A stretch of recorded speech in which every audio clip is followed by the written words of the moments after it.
A lion inside. In a dry, dusty place where the sand sparkled gold stood a mighty flat rock, all craggy and old. And under that rock, in a tiny full house, lived the littlest, quietest, meekest brown mouse.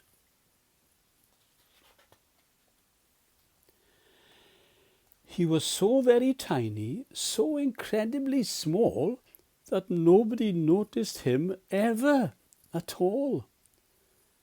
He got trod on and sat on and missed out for stuff, ignored and forgotten. Yes, mouse life was tough.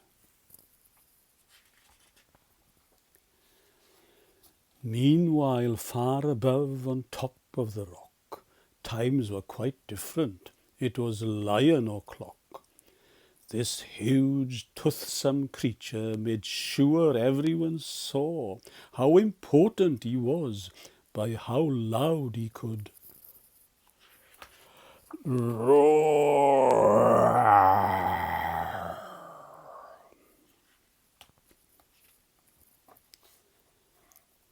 He was head of the pack. He was shouty and tough. He loved showing the crowd he was made of strong stuff. Yes, all were impressed by this mighty king cat. If only, thought Mouse, I could be more like that.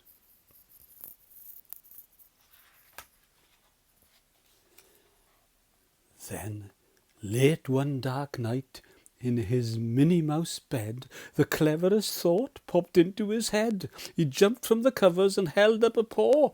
"I've got it," he said. "What I need is a roar."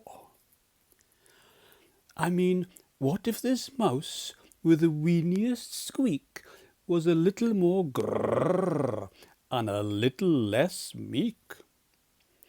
Well, he'd still be the smallest of fuzzy brown mice, but he'd make friends and join in, and life would be nice. Yes, thought the mouse, I must find out how.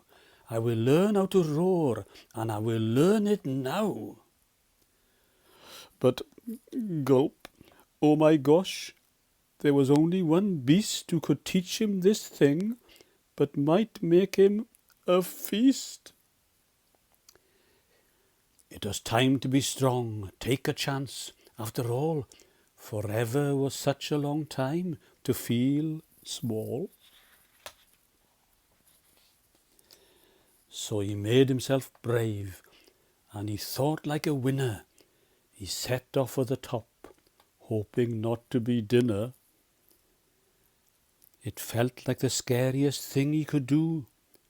But if you want things to change, you first have to change you. The further he climbed, the closer he got to the slumbering lion reclining on top. Then at last, as he stood on his tippity toes, he found himself suddenly nose to nose. Gulp, pardon me, wake up, Mr. Lion, you've got company. Squeak, Mr. Lion, what I've come to you for is squeak. Do you think you could teach me your roar?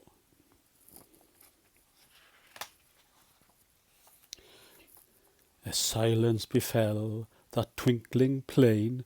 Lion opened his eyes and puffed out his mane. Time slowed right down. Why, it felt like a week. Then he opened his mouth and let out a eek.